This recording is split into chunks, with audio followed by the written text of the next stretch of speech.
lalakad ako yan Alphamart papunta yan sa highway. Lakad kasi ako kasi yung mga tricycle dito sa taas namin hindi aalis hanggat hindi apat.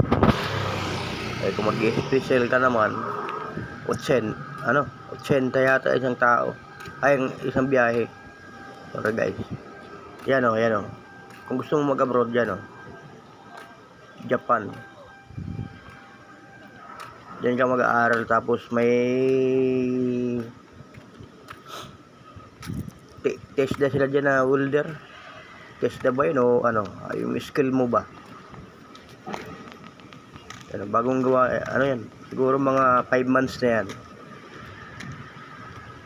Pag gusto mo mag-abroad, medyo madilim lang talaga yung kuha ko ng video kasi alas 5 na alas 5 pa, kaya medyo madilim pa. Lalakad ako yung hanggang sa dulo, utang Durabil to highway, utang Antipolo. Kasi pag umalis ako ng alanganin, darating ako sa trabaho, traffic na, pagod ka pa sa biyahe. At tama yung ganitong ginagawa ko palagi. Araw-araw yan, exercise ba? Sarap paglakad para maunat-unat yung mga buto-buto mo sa paa. Madilim na guys. Yan, medyo lumiwanag naman konti. Araw-araw yan.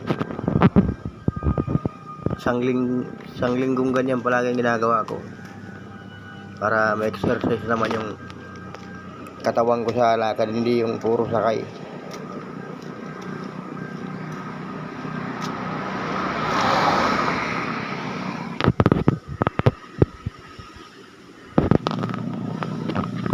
Buti wala na yung mga motor na maiingay sa highway, yung mga single.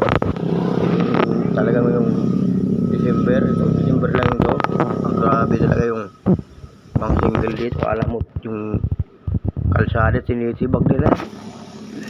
Marami nga nagre-reklamo nun na sobrang ingay talaga, nakaperwisyo sa pagtulog.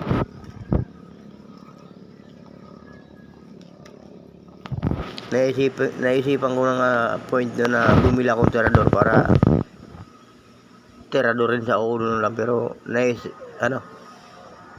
mahirap naman na gano'n ang gawin. Sana ma-actionan ng mga rumorondang pulis. Shout out pala sa mga pulis yan sa mga Bamparang Angono, Rizal.